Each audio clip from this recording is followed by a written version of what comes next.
What's up everybody and welcome back to another episode of 5 cool mods for Skyrim Special Edition. Today's going to be an extra special video, as you could probably tell from the title. Basically, all these mods are going to be available on PS4. They're also available on PC and Xbox One, but obviously PS4 mods are a little bit more scarce and we just don't have as many good mods for PS4 due to the restrictions. But fortunately today, I think we have 5 mods that, are pretty good, definitely worth a download, and they're available on all platforms. So with all that being said, if you guys do enjoy this video, I do encourage you to consider subscribing, but with that, let's get right into it.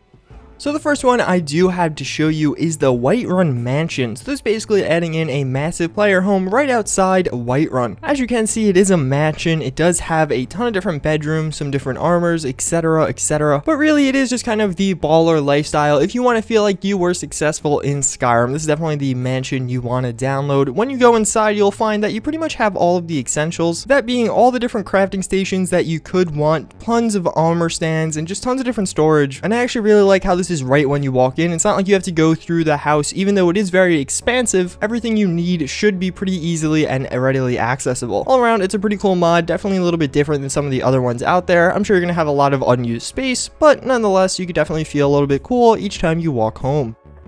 So next up, we actually have a follower mod. This is going to be the Dreadborn Knight. This is basically a knight with some pretty badass armor, and all around he's actually a very competent follower. He looks cool, and well, he packs a serious punch. He definitely has some high stats on him. He does have a sword, shield, and then a bow and arrow in case you need to do some ranged action. And all around, he's just a good guy to have around. I definitely felt way safer having him by my side than some of the kind of more lackluster followers you find in the base game. If you recruit this guy early on, you'll definitely have a huge power spike, as again, he does have some really high skills and he just kind of whips down enemies very quickly. But on top of that, I just think he looks very cool. There's not like a quest or any voicing really going on with him. He's just a cool follower that is viable, and just adding a knight by your side for those times when you need your knight in shining armor.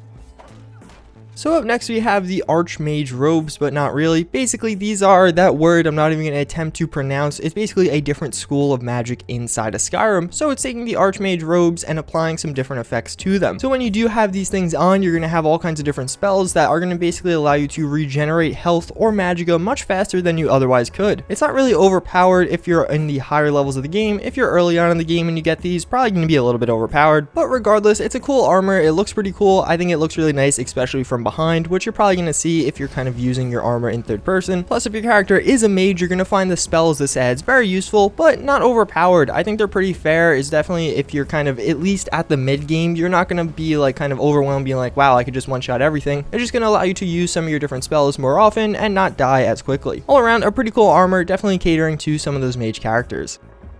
So at number 4, we have another very cool character or follower. So what Estella is actually a Dragonborn follower. It's not just like your normal warrior or mage or anything like that. She does have a lot of different shouts and different powers that way. This makes her far more interesting than some of the other followers. Although the Dreadborn Knight is very cool and very powerful, I think some of her abilities do make her a little bit even cooler. Although using both of these together with kind of some of those follower mods would be awesome also. All around, there's not a ton to her. She does have some different voice lines and stuff like that. Her base actor is Lydia, so you're going to kind of get a feel that way. Although again, I think where she really shines is with some of her different powers, and I like how she's a Dragonborn. It definitely spices her up in comparison to other follower mods.